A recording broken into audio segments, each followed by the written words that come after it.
There's a reason we keep thinking of that very clever remark that I don't know who was the first to make. We here in America have the best government money can buy. I want to talk to you now about the Civil War beginning inside MAGA Trump land. It's a real fight between the two parts of the Republican Party. It's not a fight about principle. It's not a fight about fundamental issues. It's about who controls the decisions that Mr. Trump and his government are going to be making. It's a matter of power. So let's take a look at why there might be already, before he takes office, a basic war over power, a civil war inside MAGA Trump land. Let's begin with the money, because following the money is usually a pretty good way to understand American politics. It's all about the money. The Republican Party depends on the money of a very small number of very wealthy individuals, a very small number of big corporations, and relatively few very rich people. They provide the hundreds of millions, even now into the billions of dollars, funding the Republican Party. What does the party do with that money? Well, it does the obvious. The people who are billionaires and can give money, like Elon Musk, are few. They don't have many votes. They have a lot of money, but they don't have a lot of votes. Neither do the corporations. They have even more money and have very few votes. So they give the party money, and they tell the party, use the money we give you to go out there and get the votes we need to put you into power,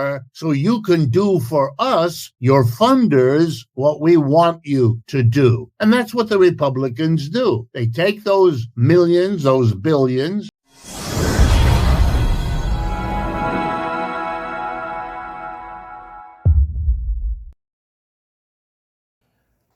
Hello, good people. What's up, folks? Very good morning, good afternoon, good evening from wherever you're watching us from. This is A Week in Africa, and I'm your host, Bemu. So today I have a question, and I want you to resonate with me. Is America falling?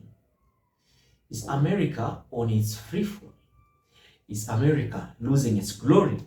Because a civil war, of course, is brewing within the Republican Party, driven by conflicting interests between wealthy donors and the voting base.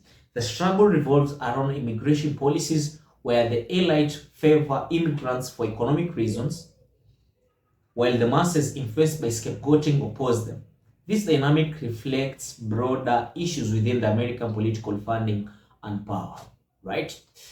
But before I discuss about that, there is a video I watched about from this Economist, Rachel Wolff, was trying to give a last warning, of course, to the elected president, Donald Trump. But before that, let us watch the video, then I'll come back. We break down the whole video. We try to brainstorm together. It's A Week in Africa. If you are new to this channel, kindly consider subscribing, and if you've already subscribed, you know what to do.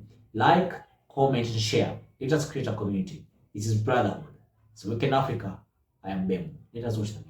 There's a reason we keep thinking of that very clever remark that I don't know who was the first to make. We here in America have the best government money can buy. I want to talk to you now about the Civil War beginning inside MAGA Trump land. It's a real fight between the two parts of the Republican Party. It's not a fight about principle. It's not a fight about fundamental issues. It's about who controls the decisions that Mr. Trump and his government are going to be making. It's a matter of power. So let's take a look at why there might be already, before he takes office, a basic war over power, a civil war inside MAGA Trump land. Let's begin with the money, because following the money is usually a pretty good way to understand American politics. It's all about the money. The Republican Party depends on the money of a very small number of very wealthy individuals, a very small number of big corporations, and relatively few very rich people. They provide the hundreds of millions, even now into the billions of dollars, funding the Republican Party. What does the party do with that money? Well, it does the obvious. The people who are billionaires and can give money like Elon Musk are few. They don't have many votes. They have a lot of money, but they don't have a lot of votes. Neither do the corporations. They have even more money and a very few votes. So they give the party money and they tell the party, use the money we give you to go out there and get the votes we need to put you into power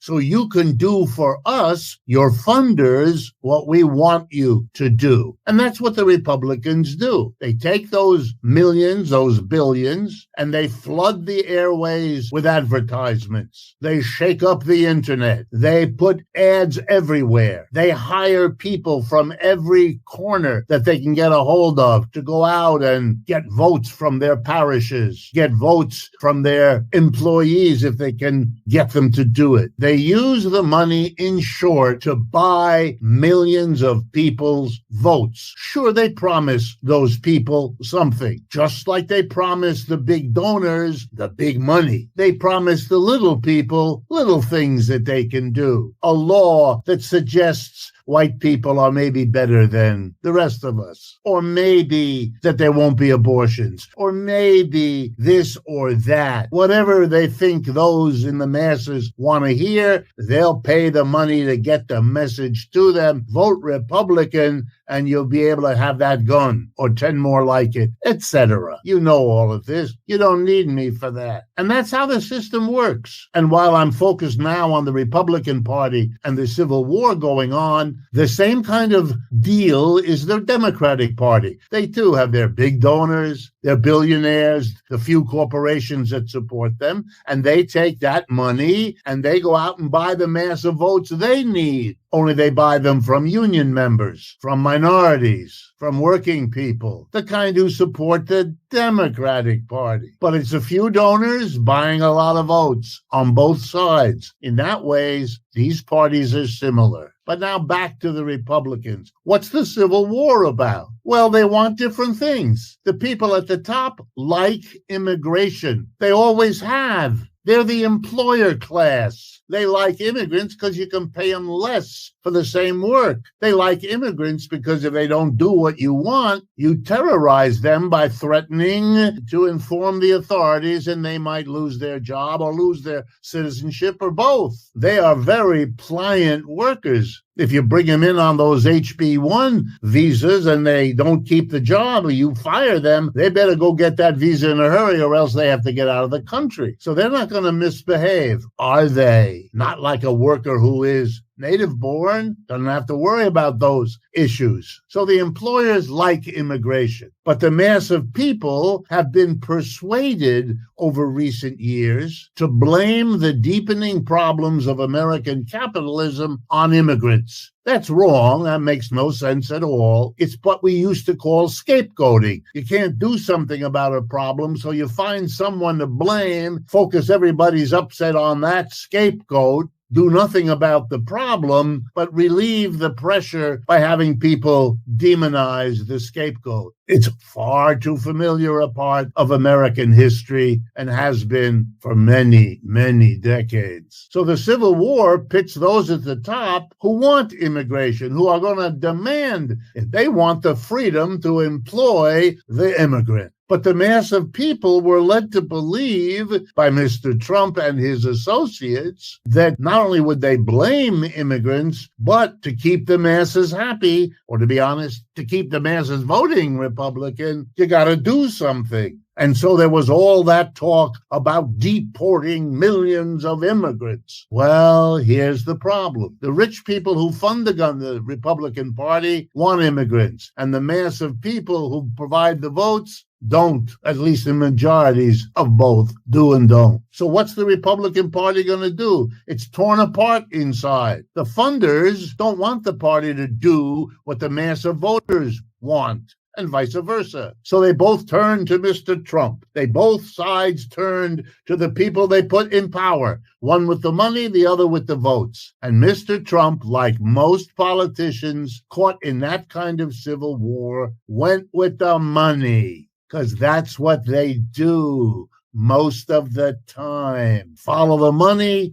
You figure out what's going on. I wish I could say something like this happens in the Republican Party, but not the Democrat. I can't say it, and I won't. They too are a party of big donors who give the party the money to buy the mass of people who vote Democratic. Can they end up on opposite sides and have a civil war? They can, they have, they do, and they most likely will. But right now, in literally a couple of weeks before Mr. Trump takes office, we have an exploding civil war with money making the difference, because that's what it's all about, isn't it? Commitment to principle, right out the window when the money comes in to call the shots. I'm referring to the effort led by the Republicans, but unfortunately seconded by the Democrats, to demonize immigrants, to treat immigrants into this country as scapegoats, people you can blame for the problems of our economy, even though that makes no sense. 10 to 12 million poor people do not have the power, the influence to significantly cause anything in a rich economy of 330 million people. They are too few and they are too poor to do that. But put that aside. Here's a bit of history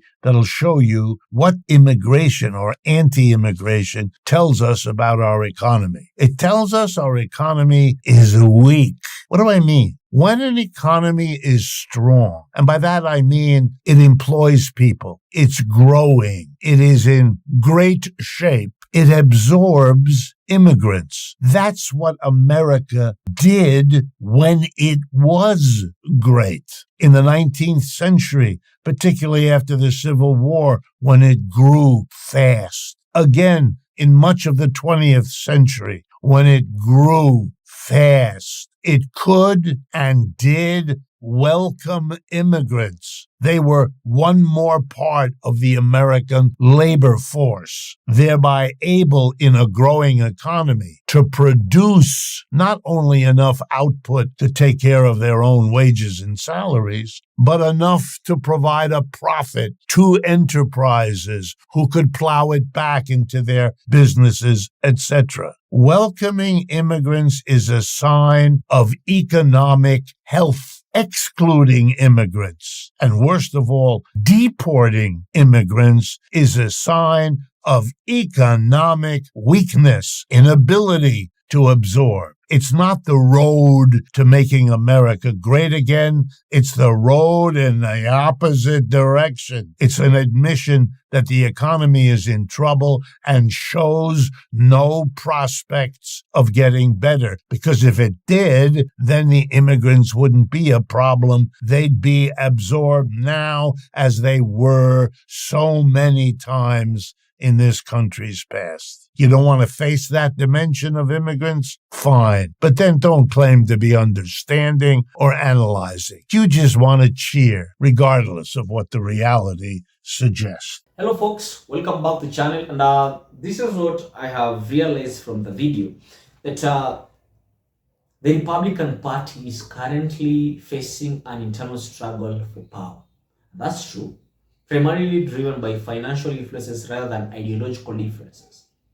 Financial influences rather than ideological differences.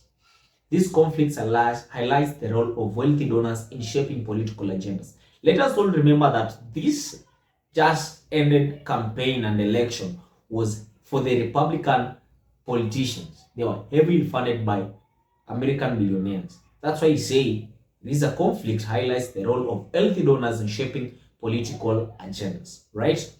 The influence of a small number of wealthy individuals and corporations significantly impact the Republicans' party funding and decision-making processes. Of course, if you want to make a decision, you are in a public office. I helped you to get there. Now you want to make decisions. I have to make sure that these decisions that you're going to make, they won't affect me directly because I put you there. I helped you get there. If it were not for me, then you wouldn't be there. It will be someone else. So whatever you're making there, I must know, and I must be part and parcel of it because it might affect me. So I don't want negative impacts. I just want all the positives. That's why This financial backing is crucial for the electoral success. And wealthy donors like billionaires may have substantial financial power but lack voting numbers, leading them to leverage their money to sway political actions and outcomes. Of course, they'll go out there, pay influencers, pour money to the masses, of course. The Republican Party utilizes the massive funds received to create advancement and mobilize efforts aimed at securing votes, demonstrating the direct correlation between money and political influence. Of course, we all saw that. And these wealthy donors play a crucial role in shaping political strategies. By funding campaigns, they appeal to specific voter demographics. This influence is evident in both the Republican and Democratic, the Democratic parties, right? And yeah, that's very true, by the way. And I think it's all over the world that most of these politicians, they do get funding from wealthy businessmen, these billionaires, and they influence their decision making in office. Now, maybe you might have not realized, but there is a notable shift in public sentiment where immigrants are often scapegoated for broader economic issues. This misdirected blame complicates the understanding of the real cause of economic challenges. Like, for instance, President Donald Trump says that the jobs of the real Americans are being taken away by immigrants, the Latinos, the black community, But that's not true, right? The employer class benefits from immigration policies as they can hire they can hire workers at low wages. I think in my previous videos I discussed about this. This creates a divide between the interest of employers and the general public perceptions. Because let's say, for instance, if you're an immigrant, you can be paid $20 an hour, but for an American native, they won't accept $20 an hour. They want something from $50 an hour and above, right? And these are the low wages jobs, So it's something that you Americans need to look into it. And the conflict within the Republican Party reveals a struggle between wealthy donors who desire migration voters and the voters who are often opposed to it. This tension complicates party unity, right? So I want us to talk about this, and there's something that I don't understand. The wealthy donors, the wealthy funders of these elections, they want the immigrants, but the voters, they don't want these immigrants. Both major political parties heavily rely on big donors, which creates a similar dynamic in the Democratic Party. This reliance leads to potential internal conflicts and civil strife, right? You can't be demonizing immigrants, reflecting a weak economy rather than addressing the real issues. A strong economy absorbs immigrants, benefiting the labor force and overall growth. America was not built by Native Americans. America was built by everyone, right? The immigrants especially. Our forefathers, our ancestors went to America. They built America for free, without pay. They were just working with the gun, with the guns on their heads, right?